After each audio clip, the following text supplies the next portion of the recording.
बहुत सारे बंगाल बंगाल कंप्लीट कर चुके, अब आप कंप्लीट कर चुके, उसके बाद मैंने कहा था कि आपको सिख के लिए पंजाबी रीजन उसके बारे में बता देते हैं, पंजाबी सिख के बारे में आपको बताने जा रहे हैं। स्टार्ट करते हैं, बफरिंग हो गया, वो अभी हम ट्राई करेंगे, ठीक है, बफरिंग हुई, वो हम ट्राई करेंगे। आप सभी को बताएं कल क्लास में जो हम सिख गुरु के बारे में बात कर रहे थे, मैंने कहा था कि जिससे पहले कि मैं आपको ये बताऊं कि किस प्रकार जो है उसको आप पढ़ेंगे, उसको सबसे पहले आपको पढ़ना पड़ेगा सिख साम्राज्य। सिख साम्राज्य नहीं है, सिख इतिहास है, उसको पढ़ना जरूरी है। मैंने आपको बताया था कि सिख धर्म की शुरुआत गुरु नानक देव जी के द्वारा हुई और सिख धर्म का प्रचार प्रसार है वो सिख गुरु के द्वारा किया गया। अब जो सिख गुरु हैं हमारे, उनका क्रम है 10 टोटल सिख गुरु हैं आपके। कल क्लास में हम पढ़ चुके थे अपने 9वें सिख गुरु का, तो अब हेडिंग डालेंगे गुरु तेग बहादुर, जो 9th सिख गुरु है, ठीक है, 9th सिख गुरु गुरु तेग बहादुर, ठीक है, हम 9th सिख गुरु तेग बहादुर के बारे में बात करेंगे, ठीक है। चलो हेडिंग डालेंगे आप 9th सिख गुरु और जिनका नाम क्या है गुरु तेग बहादुर जी, नाम है गुरु तेग बहादुर, तेग बहादुर, इनके बारे में हम बात करते हैं, गुरु तेग बहादुर जी के बारे में हम बात करते हैं। अगर पूरे सिख साम्राज्य की बात करें, अगर पूरे सिख धर्म के बारे में बात करें, तो सिख धर्म के अंदर सबसे जो बेहतरीन टाइम आपको देखने को मिलेगा गुरु तेग बहादुर जी का देखने को मिलेगा, गुरु तेग बहादुर जी का आपको देखने को मिलेगा, क्या रखना। अगर इनके बारे में बात करूं, इनका जो है आपको कहां से कहां तक देखने को मिलेगा, जो गुरु इनसे पहले 1664 में चेक सेंचुरी आपको देखिए, लूहारी चंद जी, तो वही हम देखेंगे 1664 के बाद आए, 1664 के बाद आते हैं और ये चलते हैं 1664 से 75 तक, याद रखना, ठीक है। अब यहाँ पे अगर मैं आपको एक बहुत इंपॉर्टेंट सी बात बताऊं कि इनका जो प्रमुख कार्य है उनमें देखेंगे आप, इनके जो प्रमुख कार्य है वो था सिख धर्म के प्रचार प्रसार को बढ़ाना, सिख धर्म के प्रचार प्रसार को बढ़ाना, सिख धर्म के प्रचार प्रसार बढ़ाना, प्रचार प्रसार बढ़ाना, प्रसार बढ़ाना, ये तो हुआ पहला पॉइंट। दूसरा पॉइंट क्या था, इन्होंने सिख धर्म के प्रचार प्रसार को कहां तक फैलाया, इन्होंने सिख धर्म के प्रचार प्रसार को कश्मीर तक फैलाया था, देखना ये चीज, इन्होंने सिखों के प्रचार प्रसार को, इन्होंने सिख धर्म के प्रचार प्रसार को कश्मीर तक फैलाया, सिख धर्म के विस्तार को कश्मीर तक फैलाया, कश्मीर तक फैलाया, आगे फैलाया कश्मीर तक फैलाया, याद रखना चीज, आगे फैलाया कश्मीर तक फैलाया, ठीक है जी हाँ जी। ओके, जब ये दो चीज हम पढ़ चुके हैं, ठीक है, सिख धर्म के प्रचार प्रसार, सिख धर्म के विस्तार को कश्मीर तक फैलाया, जब इन्होंने अपने धर्म को कश्मीर तक फैलाने की कोशिश की थी, तो ये एक खतरा गया, तो ये पॉइंट क्या है, ये औरंगजेब के लिए एक खतरे की बात थी, ये औरंगजेब के लिए एक चुनौती थी, औरंगजेब के लिए चुनौती थी,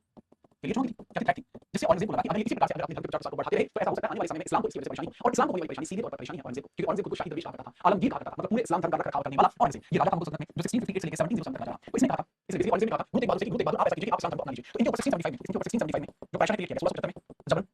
इस्लाम धर्म कबूलवाने की कोशिश की गई, इस्लाम धर्म कबूलने की कोशिश की गई, कबूलवाने की कोशिश की गई, ये जो कोशिश है वो की गई, he was forced to adopt the Islam culture, he was forced to accept the Islam culture, कहां तक, ये हुई थी दिल्ली के अंदर, किसके द्वारा, बाय औरंगजेब, औरंगजेब ने किया था, लेकिन उनके द्वारा मना कर दिया गया, अब जब उनके द्वारा मना कर दिया गया तो अवहेलना की गई, ठीक है, he refused, he refused, he कौन है, यही है तेग बहादुर, तेग बहादुर, तेग बहादुर मतलब he refused, उन्होंने मना कर दिया, जिसके कारण 1675 में उनका जो शीश है उनके गर्दन है उसको धड़ से अलग कर दिया गया, 1675 में he was killed by beheaded, he was killed beheaded, he was killed beheaded, beheaded का मतलब होता है गला कलम कर देना, उनकी जो गर्दन है वो धड़ से अलग कर दी गई, ठीक है, he was killed beheaded, ठीक है, गर्दन काट, और उन्होंने शहीद कर दिया, अपने धर्म के साथ वफादारी दिखाकर, अपने धर्म के साथ श्रद्धा दिखाकर और दूसरे धर्म को ना अपनाकर उन्होंने भले ही अपना एक दर्जा हासिल किया लेकिन उन्होंने अपनी जान गंवा दी, लेकिन वो गवाई हुई जान आज भी इतिहास में एक मिसाल है, जहां पर उनको बेहद किया गया था वो स्थान आज में शीशगंज गुरुद्वारा कहलाता है, ये जो स्थान है क्या कहलाता है, शीशगंज गुरुद्वारा, शीशगंज गुरुद्वारा कहलाता है,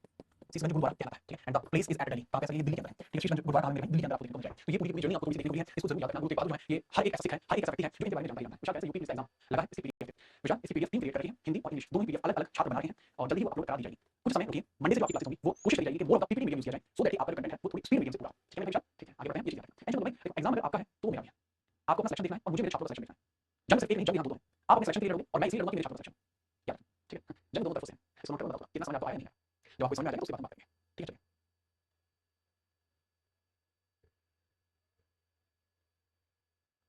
सर हिंदी में लिख दिया करेंगे, बेटा काटना भी एडिट तो बेटा आप इंग्लिश वाले कुछ छात्र नहीं है, ठीक है, आगे बढ़े, जी हाँ, राहुल बेटा अभी बहुत सारे छात्र क्लास के अंदर यूपीएससी की तैयारी कर रहे हैं, यूपी एसआई की तैयारी कर रहे हैं, सीएससी की तैयारी कर रहे हैं, सीजीएल की तैयारी कर रहे हैं, समझिए, ठीक है, ठीक है, चलो आगे बढ़ते हैं, आगे देखिए, इसके बाद क्या होता है, जैसे 1675 की बात होती है, उसके बाद नए गुरु आपको देखने को मिलेंगे, 10th सिख गुरु आपको देखने को मिलेंगे, 10th सिख गुरु आपको देखने को मिलेंगे, वो कौन है जो 10th सिख गुरु है, वो है भाई गुरु गोविंद सिंह जी, वो कौन है, गुरु गोविंद सिंह जी, वो है गुरु गोविंद सिंह जी, ठीक है, गुरु गोविंद सिंह जी, गुरु गोविंद सिंह जी, गुरु गोविंद सिंह जी के द्वारा गद्दी हम समाधि जाती है, ठीक है, कि वो अपॉइंट किए जाते हैं, सिख गुरु के तौर पर वो अपॉइंट किए गए, आपका डाटा गुरु तेग बहादुर अपॉइंट किए गए हैं 1675 में और कब तक रहेंगे वो 1708 तक, 1675 में कब तक रहेंगे वो 1708 तक, ये पढ़ना है, डेथ के बाद देखने को आपको मिलेगी, अच्छा 25 गुरु गोविंद सिंह जी के बारे में इनका जन्म है वो कहां हुआ था, 1666 में पटना में हुआ था, 1666 में पटना में हुआ था, पटना साहिब में आपको देखने को मिलेगा, तो मात्र जो इनकी एज थी वो काफी ज्यादा कम आपको देखने को मिलेगी, 1666 में इनका जो बात है वो हुआ और 1675 में इस पर बड़ी आसिम हो जाते हैं, ये चीज आपको देखने को मिलेगी, ठीक है, चलिए याद रखिएगा, कोई समस्या नहीं, कोई समस्या आपको नहीं देखने को मिलेगी, आपको बहुत बढ़िया तरीके से चीज समझ में आ रही होगी, ठीक है, तो पटना साहिब जहां पे जन्म हुआ था उस जगह को पटना साहिब नाम से जाना जाता है, जन्म कहां हुआ था, पटना बिहार के अंदर, ठीक है, ठीक है, दूसरा चीज एक बच्चा जिसका नाम है तनु वगैरह, आपके यहाँ सदी नहीं होती, मेरे यहाँ सदी काफी होती है, ठीक है, और आप ऑलमोस्ट एक सदी में आप देखो क्लास में जन्म करते हैं, लेकिन भाई क्या भाई आप लोगों के प्यार और आभार के कारण थोड़ा ऐसे ही रहता है, ठीक है, चलो ठीक है, याद रखना, अच्छा एक बार इनके द्वारा किए गए प्रमुख कार्य आप देख लीजिए, इनके द्वारा किए गए प्रमुख कार्य आप देख लीजिए, ठीक है, सबसे पहले उन्होंने 1699 में 1699 में उन्होंने स्थापना की खालसा पंथ की स्थापना, खालसा पंथ की स्थापना, पंथ की स्थापना आपको देखने को मिलेगी, ठीक है, पहली चीज, दूसरी चीज इनके द्वारा आपको देखने को मिलेगी कि जो आपकी एक गुरु ग्रंथ साहिब है, ठीक है, वही तो गुरु ग्रंथ साहिब जो है, गुरु ग्रंथ साहिब जो है, गुरु ग्रंथ साहिब ये जो चीज है गुरु ग्रंथ साहिब ये हर एक गुरु ने इसके अंदर अपना अपना योगदान दिया है, तो ये जो गुरु ग्रंथ साहिब है इसको शुरू किसने किया था, तो गुरु ग्रंथ साहिब शुरू किसने किया था, फर्स्ट एडिशन किसने किया था, गुरु किसने किया था, अंगद देव जी ने, ठीक है, फर्स्ट गुरु ये फर्स्ट शुरू किसने किया, अंगद देव जी, अंगद देव जी, ठीक है, इसको अंतिम स्वीकृति किसने दिया या फिर इसको अंतिम रूप से संकलित किसने किया है, लास्ट तौर पर किसने किया, अंतिम संकलित किसने किया है, लास्ट एडिशन आप कहें तो किसने किया है, गुरु गोविंद सिंह जी, गुरु गोविंद सिंह के द्वारा किया गया, ठीक है, याद रखना, कोई समस्या आई आपको, नहीं कोई समस्या नहीं आई, इसके बाद एक और चीज जो दमदमा साहिब है, जो दमदमा साहिब है वो भी चीज, ठीक है, याद रखना, दमदमा साहिब है, तख्त श्री दमदमा साहिब उसकी स्थापना भी इन्हीं के द्वारा की गई है, तख्त श्री दमदमा साहिब, तख्त श्री दमदमा साहिब की जो स्थापना है वो भी इन्हीं के द्वारा की गई है, तख्त श्री दमदमा साहिब की जो स्थापना है वो भी इन्हीं के द्वारा की गई है, ठीक है, चलिए 9 साल में गुरु बन गए जी हाँ, 9 साल में गुरु बन गए, ठीक है, चलिए फटाफट से नोट कीजिए, उसके बाद आगे बढ़ते हैं, ये आपने नोट कर लिया, ठीक है, अगर आपने नोट कर लिया तो फिर हम आगे बढ़ते हैं,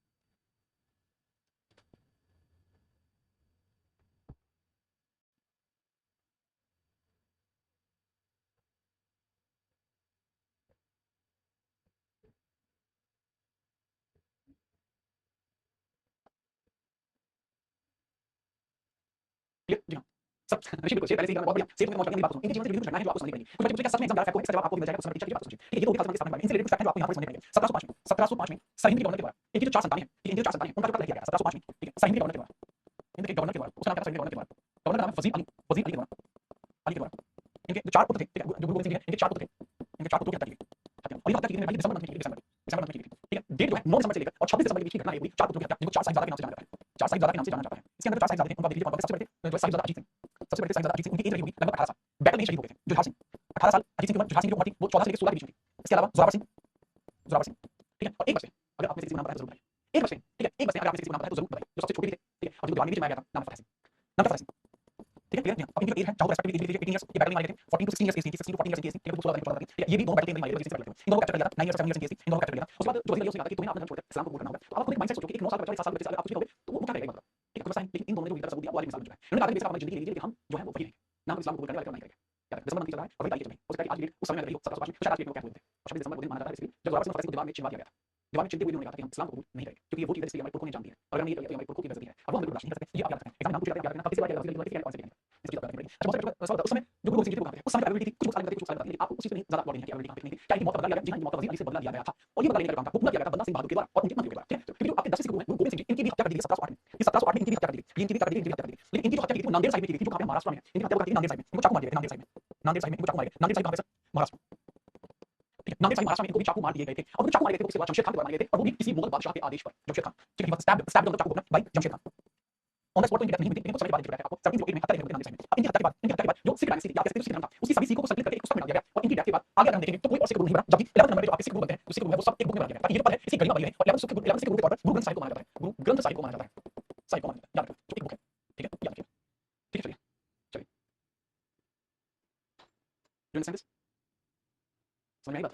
ये कुछ घटनाएं हैं जो आपको देखने को मिलेंगी। अब जैसे ही यहाँ पे ये चीज आपने धारी थी, ये चीज आपने धारी थी, लेकिन इनकी डेथ के बाद अब धीरे धीरे सिख साम्राज्य का उदय होगा, जो बेसिकली पंजाब के क्षेत्र के अंदर होगा। अब हम उसको करना शुरू करते हैं। इनकी डेथ हो जाती है, जिसके बाद जो सिख हैं उनकी पूरी सिख यूनिट नहीं रह पाते, लेकिन उनको यूनिट करना बहुत ज्यादा जरूरी था, तो वहां से आपको देखने को मिलता है सिख साम्राज्य का उदय। सिख साम्राज्य और सिख धर्म में फर्क है, सिख धर्म अपने धर्म के लिए है, साम्राज्य एक राज्य की भांति चलता है, धर्म किसी भी राज्य में हो सकता है, लेकिन साम्राज्य का अपना एक विस्तार होता है। यहाँ से स्टार्ट होती है 1708 से साम्राज्यवाद,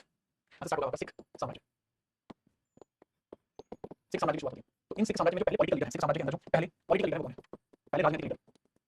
राजनीतिक जो शासक है वो आपको देखने को मिलते हैं, वो बंदा सिंह बहादुर है, बंदा सिंह बहादुर, ठीक है, बंदा सिंह बहादुर। चलो बात समझो बंदा सिंह बहादुर के बारे में। बंदा सिंह बहादुर जी का जन्म है वो जम्मू में हुआ था, इनका जो बर्थ है वो कहाँ हुआ था, जम्मू में, इनका जो बर्थ है वो वैसे तो जम्मू में, ठीक है। लेकिन आप सभी को पता है कि जम्मू कश्मीर तक जो सिख धर्म का प्रचार वो तेग बहादुर जी ने पहुंचाया था, जिस वजह से इनका ऐसा मानना था कि इनके ऊपर बहुत ज्यादा एहसान है गुरु तेग बहादुर जी, ठीक है, याद रखना, ठीक है, चलो क्या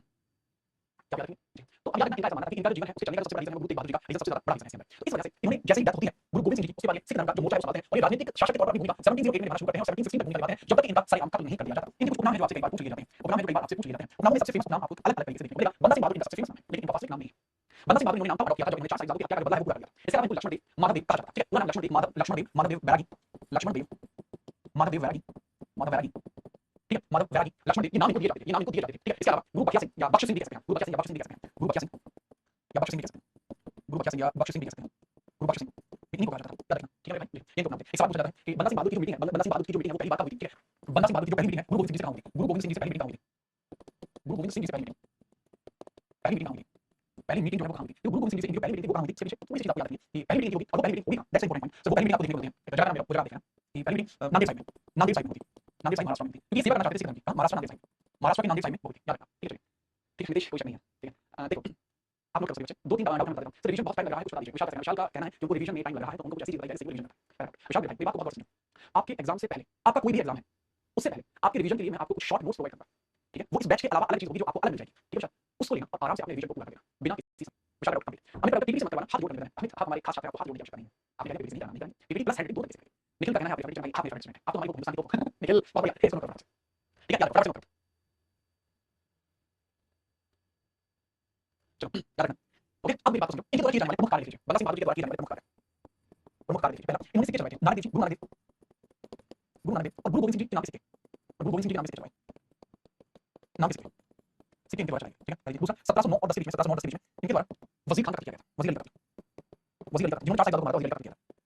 याद रखना, ठीक है। इसके बाद 1712 में इन्होंने मुगल सल्तनत के खिलाफ विद्रोह कर दिया था, उस विद्रोह को 1712 में ही दबा दिया गया, ठीक है, याद रखना,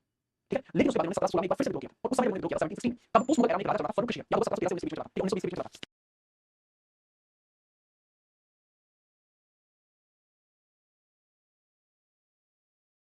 ठीक है, क्लियर। तो ये सब चीजें 1716 में इनफैक्ट आपको ध्यान देखने को मिलेगा, वो भी बहुत ज्यादा माइंड चिपकाना है, उसके बारे में बता दूं, ठीक है, ये आगे बढ़ेगा और मैंने बताया कि 1716 में बहुत महत्वपूर्ण घटना है, 1716 में जो बंदा बहादुर है, ठीक है, बंदा सिंह बहादुर, इनको स्टार्ट कर दिया था, इनको क्या कर दिया था, अरशद भाई फर्रुख शिया, अरशद भाई फर्रुख शिया, फर्रुख शिया, फर्रुख शिया, तुर्की कौन था? मुगल बादशाह था। मुगल बादशाह। इस मुगल बादशाह के बारे में मैंने आपको बताया भी हुआ है। इसका प्राइम मिनिस्टर 19 के बीच में। अब यहाँ पर इनसे यही कहा जाता है कि आपको अपना देना है, अपना धर्म छोड़ देना है, इस्लाम धर्म को कबूल कर लेना है। अब आपको मैं बताता हूँ, छोटे से मालिक इनका एक बेटा हुआ करता था अजय सिंह, इनका एक सन हुआ करता था अजय सिंह। अजय सिंह, तो अजय सिंह का बहुत छोटा सा था, बहुत छोटी एज था, तो उसको काट के अजय सिंह को काट के मतलब काट के पीसेस, उसका दिल निकाल के और बंदा सिंह बहादुर को जबरदस्ती खिलाने की कोशिश की गई थी और कहा था कि अगर ये नहीं करोगे तो मतलब बच्चा मर ही गया, लेकिन हम जबरदस्ती तुम्हें खिला के तुम्हारा धर्म वापस कर देंगे। बावजूद इसके उन्होंने ये कहा था कि हो कुछ भी जाए मैं धर्म वापस नहीं करूंगा, जिस वजह से 1716 में उनका भी कत्ल कर दिया गया। तो बेटा अजय सिंह जब फट निकाला तो भाई मर गया होगा, तो उनका भी कत्ल कर दिया गया। ये कुछ देखो आपको एनसीईआरटी में चीज नहीं मिलेगी, एनसीईआरटी को किसी ने कहा कोई टाइम नहीं पता, लेकिन जब मैं पढ़ाऊंगा और जब कोई भी पॉइंट मैं आपको पढ़ाऊंगा तो उसके अंदर किसी प्रकार का कोई पक्षपात नहीं किया जाएगा, जो चीज आपको क्लियरली बताई जाएगी। ठीक है, इम्पोर्टेंटली आप उम्मीद करता हूं कि आप इस चीज को कंप्लीट कर चुके हैं। 1716 में इनकी डेथ होती है, इनकी डेथ के बाद कोई भी ऐसा प्रोमिनेंट लीडर तुम्हारे सामने नहीं आता जो सिख धर्म को बड़े लेवल पर मतलब संभाल सके। और एक काम इनके समय में ये भी होता है, इनकी डेथ के बाद सिख धर्म है वो दो हिस्सों में बढ़ जाता है। ठीक है, वो भी दो हिस्सों में बढ़ जाता है, वही देखेंगे इनकी डेथ के बाद सिख धर्म दो हिस्सों में बढ़ गया। इनके या इनकी डेथ के बाद सिख धर्म दो हिस्सों में बढ़ गया। सिख धर्म क्या होता है? सिख धर्म दो हिस्सों में बढ़ जाता है, दो हिस्सों में बढ़ गया। एक गुरु बनता मतलब एक कुछ ऐसे लोग जो गुरु बनता है, एक कुछ ऐसे लोग जो गुरु बनता है, याद रखना। दूसरा आपका शर्मत खालसा, शर्मत खालसा ये दो ही लोग बागी बागी, ठीक है, शर्मत खालसा, शर्मत खालसा, ठीक है, चलिए, ठीक है, शर्मत खालसा। तो शर्मत खालसा वाले लोग को आगे से बोलते हैं एक्सट्रीमिस्ट और ये गुरु बनता है वो मॉडरेट है। इसके बाद अब शुरू होती है सिख धर्म की असली वास्तविक लड़ाई जो इन्होंने मुगलों से लड़नी है, आगे चल के फिर ब्रिटिश से लड़नी है, तो लड़ाई अब शुरू हुई और वो थोड़ी लंबी चली पर आज की क्लास में कंप्लीट हो जाएगी, इतनी लंबी नहीं चली। तो सबसे पहली बात तो इनकी डेथ के बाद सिख धर्म को दो हिस्सों में बढ़ गया, लेकिन दो हिस्सों के अंदर कोई भी ऐसा व्यक्ति नहीं था जो इनको ठीक प्रकार से संभाल पाए, ठीक प्रकार से संभाल पाए। तो कोई भी इनका प्रोमिनेंट लीडर देखने को आपको नहीं मिलेगा, लीडर आपको देखने को नहीं मिलेगा, याद रखना। तो अब बताता हूँ Sikh in the modern era, modern era के अंदर जो सिख है वो किस प्रकार से आपको देखने को मिल जाएंगे। ठीक है, पता लगा कि 1716 से लेकर 48 के बीच में कोई भी प्रोमिनेंट लीडर नहीं रहा, 48 के बीच में कोई भी प्रबल शासक आपको देखने को नहीं मिलता, प्रबल शासक आपको देखने को नहीं मिलता, प्रबल शासक नहीं मिलता। मतलब शासक तो बहुत सारे लेकिन प्रबल शासक नहीं से लेकर जिक्र नहीं होता और नहीं एग्जाम क्वेश्चन नमस्ते विश्व फिटनेस ठीक है, आशुतोष चेरी यानी ठीक है, बिल्कुल अच्छी तैयारी आगे बढ़ो, ठीक है आगे बढ़ो। तो इसके बाद क्या होता है 1748 में सभी सिखों के छोटे-छोटे प्रांत इधर-उधर फूट गए थे, इसमें इसको पैटर्न को देखेंगे six in modern era, Sikh dynasty, ठीक है, पंजाब डायनेस्टी, पंजाब डायनेस्टी, पंजाब ठीक है, सिख डायनेस्टी मॉडर्न है, इन मॉडर्न एरा जो मॉडर्न मॉडर्न आपका ठीक है, सिख साम्राज्य, आधुनिक भारत, आधुनिक भारत में सिख डायनेस्टी 1748 में काबू सिंह के द्वारा सिखों का नाम संभाला जाता है, 1748 में काबू सिंह के द्वारा क्या किया जाता है, काबू सिंह के द्वारा सिख साम्राज्य को संभाला जाता है, सिख साम्राज्य को संभाला गया, साम्राज्य को संभाला संभाला। लेकिन अभी दिक्कत है, भले ही हम कह सकते हैं कि सिख साम्राज्य को संभाला है, लेकिन सिख साम्राज्य की जो शक्ति है वो इधर-उधर हो चुकी है, इधर-उधर हो चुकी है। अब जो इधर-उधर इनकी शक्ति हो चुकी है उसके अंदर बहुत सारी इंपॉर्टेंट चीज आपको देखने को मिलेगी, वो इंपॉर्टेंट चीज क्या है याद रखना। सबसे पहले 1748 के आसपास 1748 के आसपास इनके द्वारा दल खालसा की स्थापना की गई, 1748 में इनके द्वारा दल खालसा की स्थापना की, 1748 में इनके द्वारा दल खालसा की स्थापना, दल खालसा की स्थापना की। आपसे एग्जाम में सीधा पूछा जाएगा दल खालसा की स्थापना किसने की? आपसे आंसर नहीं कपूर सिंह। दूसरी चीज कपूर सिंह के द्वारा ही सिख साम्राज्य को मिसलों में विभाजित कर दिया गया, सिख साम्राज्य को मिसलों में विभाजित कर दिया गया, 12 मिसलों में विभाजित किया गया, विभाजन। अब मैं आपसे एक सवाल पूछना चाहता हूं, बहुत ध्यान से उसका आंसर दें। ये मिसल क्या होती है? ठीक है, मिसल के बारे में बताते हैं, ठीक है। देखिए आपका सवाल क्या है, सवाल वापस समझ आए। मिसल क्या होती है? आज के हमारे राज्य होते हैं, उस समय मिसल थी सिखों के लिए। अच्छा मैं आपसे पूछता हूं कि जो आपके साम्राज्य है, जो बहमनी साम्राज्य में राज्य में विभाजित थे, किंगडम्स हैं, विभाजित थे। ठीक है, ऑप्शन है आपके सामने, ठीक है, प्रांत, इक्ते, इक्ते, बिस्वा, तरफा, तरफा, मिसल, तरफ, किसमें विभाजित थे? ठीक है, आगे बढ़िए। ये चीज आप नोट कर लीजिए, मेरा सामने है। तो ये सिख साम्राज्य 12 मिसलों में विभाजित हो गया, 12 अलग-अलग एरिया में इसके अंदर विभाजित हो जाते हैं। ये सबसे इंपॉर्टेंट काम जो इनके द्वारा किया गया था। अब इसी मिसल के अंदर एक मिसल हुआ करती थी रामगढ़ मिसल, ठीक है, रामगढ़ मिसल हुआ करती थी इसी मिसल के अंदर। इन मिसलों में से एक मिसल थी रामगढ़ मिसल, रामगढ़ मिसल, रामगढ़ मिसल जो है थोड़ी सी पावर में आती है, रामगढ़ में इंपॉर्टेंटली पावर में आती है, ठीक है। वो आती है 1750 में 1753 में रामगढ़ मिसल के अंदर एक व्यक्ति रहा करते थे, व्यक्ति रहा करते थे जिनका नाम आपको देखने को मिलता है, क्या देखने को मिलता है? जस्सा आलूवालिया, ठीक है, जस्सा आलूवालिया, जस्सा रामगढ़ लिख सकते हैं, आलूवालिया लिखिए, जस्सा रामगढ़ लिखिए, रामगढ़ मिसल वो जस्सा लिखेगा, जस्सा रामगढ़। तो जो जस्सा रामगढ़ है ये आपको देखने को मिलेगा। जस्सा रामगढ़ के द्वारा राखी प्रथा, राखी सिस्टम शुरू किया गया, इनके द्वारा क्या शुरू किया गया? राखी सिस्टम शुरू किया गया, राखी प्रथा कहिए, राखी सिस्टम कहिए, राखी प्रथा कहिए, राखी सिस्टम कहिए, वो इनके द्वारा स्टार्ट किया गया। समझ में आई बात? जी हां, सब बात समझ में आ गई। तो इनके द्वारा राखी प्रथा, राखी सिस्टम शुरू किया गया, उसके बारे में पूरी बात हम कर लेते हैं और बताते हैं आपको, बताते हैं कि राखी प्रथा होती है भाई जमीन के ऊपर टैक्स, जमीन या अनाज पर टैक्स। ये प्रकार का अनाज टैक्स है कि जो टोटल अनाज आप उगाएंगे उसका 33% आपको टैक्स देना पड़ेगा। ये था भैया रामगढ़ मिसल के रामगढ़ शुरू किया गया। ये जो क्वेश्चन है ये एग्जाम रिपीट है, इसलिए मैंने आपको लिखा है। ये क्वेश्चन आपका एग्जाम रिपीट है, इसलिए मैंने आपको लिखा है कि राखी प्रथा जो सिस्टम किसके द्वारा शुरू किया गया? रामगढ़ मिसल के रामगढ़। चलिए, औरंगजेब को जिंदा पीर क्यों कहते थे? औरंगजेब को जिंदा पीर इसलिए कहते थे क्योंकि वो अपने पूरे धर्म को शरीयत के हिसाब से चलाना चाहता था और शरीयत के हिसाब से चलाने के साथ-साथ वो किसी भी प्रकार के कर्म कांडों में विश्वास नहीं रखता था, पैसे से प्रेम नहीं था, प्रेम था तो सिर्फ इस्लाम धर्म से, इसलिए उसको जिंदा पीर कहते थे। याद रखो, बात करते हैं कि बहमनी साम्राज्य में राज्य किसमें विभाजित थे? तरफों में विभाजित थे, तरफों में विभाजित थे और किसी बात कहते हैं भाई महमूद गवाह, महमूद गवाह के द्वारा जैसे महमूद गवाह की डेथ हुई थी उसके बाद ये 8 तरफों में विभाजित हो गए, 8 तरफ, कितने 8 तरफ। ठीक है, चलो इसको नोट करके मानिए, ठीक है, इसको नोट करके मानिए। सवाल के जवाब साथ-साथ देते चलें, इससे आपको काफी हद तक होता जा रहा है, होता जा रहा है, आगे बढ़ते हैं। ठीक है, चलो। ठीक है, इस हिसाब से आपका सिख साम्राज्य था धीरे-धीरे बढ़ रहा था, धीरे-धीरे बढ़ रहा था। अब एक ईयर आती है 1792, सर आपने फिर से काफी सारी ईयर्स मुझे छिपा दी, तो मेरे भाई ईयर्स मैंने नहीं छिपाई, रीजन समझो। ये जो चीजें मैंने आपको बताई हैं सिर्फ आपको एक अंडरस्टैंडिंग करनी है कि हां भाई इस तरीके से लगा कोई फेमस रूलर नहीं आ रहा था, कपूर सिंह के द्वारा मिसलों में इसको विभाजित किया गया। अब अभी आएगी 1792, अभी आएगी 1792 में, 1792 में, ठीक है, सिख साम्राज्य की कमान आती है शुगर चक्र मिसल के पास, ठीक है, सिख साम्राज्य की कमान, ठीक है, किसके हाथ में आती है सिख साम्राज्य की कमान? सिख साम्राज्य की कमान आती है रणजीत सिंह के हाथ में, रणजीत सिंह के हाथ में, रणजीत सिंह जी के हाथ में, इनके हाथ में आती है। ये शुगर चक्र मिसल के व्यक्ति हैं, शुगर चक्र, इनकी मिसल का नाम शुगर चक्र मिसल, इस मिसल के हुआ करते थे जो कमान में शुगर चक्र मिसल के हाथ में आती है, रणजीत सिंह के हाथ में। तो इनके प्रशासन की शुरुआत होती है, अब इनका प्रशासन शुरू हुआ है, अब इनके प्रशासन से रिलेटेड बहुत सारी चीजें देखने को मिलती हैं। इनका प्रशासन शुरू होते है 1796 में बैटल में शुरू हो गया। अब धीरे-धीरे इंप्रूव देखेंगे आप, धीरे-धीरे सारी चीज आप देखना शुरू करेंगे, आपको समझना फटाफट से। सबसे पहले 1796 बिल्कुल इनिशिएट ईयर है, बिल्कुल इनिशिएट ईयर है। 1796 आती है जवान शाह के द्वारा, जवान शाह के द्वारा पंजाब क्षेत्र पर अटैक किया जाता है, जवान शाह के द्वारा सिख साम्राज्य पंजाब क्षेत्र पर अटैक किया जाता है, जवान शाह के द्वारा, लिखो, जवान शाह के द्वारा, जवान शाह के द्वारा पंजाब क्षेत्र पर अटैक किया गया, पंजाब क्षेत्र पर अटैक किया गया, पंजाब क्षेत्र पर उस समय अधिकार किसका था? पंजाब क्षेत्र पर अधिकार रणजीत सिंह जी का। ये जवान शाह कौन सा? अफगानी रूलर है, अफगानी रूलर है और अफगानी रूलर का मतलब है अहमद शाह अफगानी का, यानी दुरानी वंश का शासक है, दुरानी वंश का शासक, दुरानी वंश का फाउंडर कौन था? अहमद शाह अफगानी का। पंजाब क्षेत्र पर अटैक किया जाता है, लेकिन इस अटैक को विफल कर दिया जाता है, याद रखें, ठीक है, इस अटैक को कहीं न कहीं विफल कर दिया जाता है, आप याद रखें, ठीक है, कोई दिक्कत नहीं है, कोई दिक्कत नहीं है, कोई दिक्कत नहीं है। इसके अंदर आप देखेंगे कि इस पूरे अटैक को विफल कर दिया जाता है, ना तो जवान शाह जीत पाता है, ना पंजाब का एरिया जीत पाता है, लेकिन इसमें ऐसा माना जाता है कि ना तो इनको इतनी हानि हुई, ना इनको इतनी हानि हुई, लेकिन इनका हानि का मकसद ये था कि पंजाब पर कब्जा कर लिया, ये अपने मकसद में फेल हो गए, पंजाब ये कोई कब्जा नहीं कर पाए। उसका बदला लेने के लिए 1797 में इनके द्वारा दोबारा से अटैक किया गया, 1797 में जवान शाह ने पुनः अटैक किया, जवान Shah again attack, again attack, again इस बैटल के अंदर कहा जाता है कि जवान शाह और इसने लाहौर पर कब्जा जमा लिया और इसने लाहौर पर कब्जा जमा लिया, लाहौर पर कब्जा जमा लिया, ठीक है। लेकिन लाहौर पर कब्जा जमाने से बात नहीं बनेगी। लेकिन अगर हम देखें तो लाहौर पर कब्जा जमाने के साथ जवान शाह इसलिए भी अपने सैनिक, इसके जो सैनिक तोप थी वो किसके हाथ में चली गई? सैनिक तोप जो थी वो रणजीत सिंह जी के कब्जे में ले गए, रणजीत सिंह जी के कब्जे में ले गए, रणजीत सिंह जी के कब्जे में चले गए। अब यहाँ पे बहुत इंपॉर्टेंट बात समझना कि रणजीत सिंह जी ने इनको लिया कब्जे में, लेकिन रणजीत सिंह जी कहते हैं कि भाई तुझे लाहौर पर कब्जा करना, तूने लाहौर पर कब्जा किया,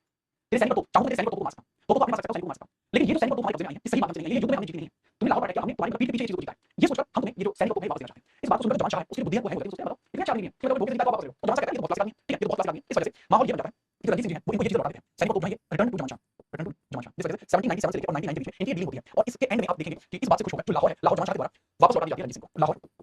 रणजीत सिंह जी के द्वारा लाहौर रणजीत सिंह जी का अधिकार जी का अधिकार है वो जाता है, अधिकार है वो जाता है, ये रणजीत सिंह जी का अधिकार लाहौर पर, ठीक है, बिना किसी परेशानी के आप याद रखें, ठीक है, कोई समस्या नहीं, कोई समस्या नहीं है। इसके अलावा इसी समय में जो शुगर चक्र मिशन वो सारी चीजों को संभाल रही थी, लेकिन अमृतसर का एक एरिया है जो आप सभी जानते हैं, अमृतसर रामदास जी के समय से आपको देखने को मिला, अर्जन देव जी के समय में बहुत ज्यादा पावर में था अमृतसर, जिसमें संतोष सर की स्थापना हुई, जिसको बाद में जाना गया। तो 1805 में इसी अमृतसर के ऊपर एक मिशन है भंगी मिशन, उसके द्वारा विद्रोह कर दिया जाता है, भंगी मिशन के द्वारा, भंगी मिशन के द्वारा कब्जा कर दिया जाता है, भंगी मिशन द्वारा अमृतसर पर कब्जा किया जाता है। हालांकि तब तक दादरा में नहीं रहा था, अमृतसर पर कब्जा कर दिया जाता है, ठीक है, भंगी मिशन के द्वारा अमृतसर पर कब्जा कर दिया जाता है, उसको बाद में छुड़वा दिया गया था, हालांकि बाद में छुड़वा दिया गया था। समझ में आई आपको बात? जी जी, कोई दिक्कत नहीं सर,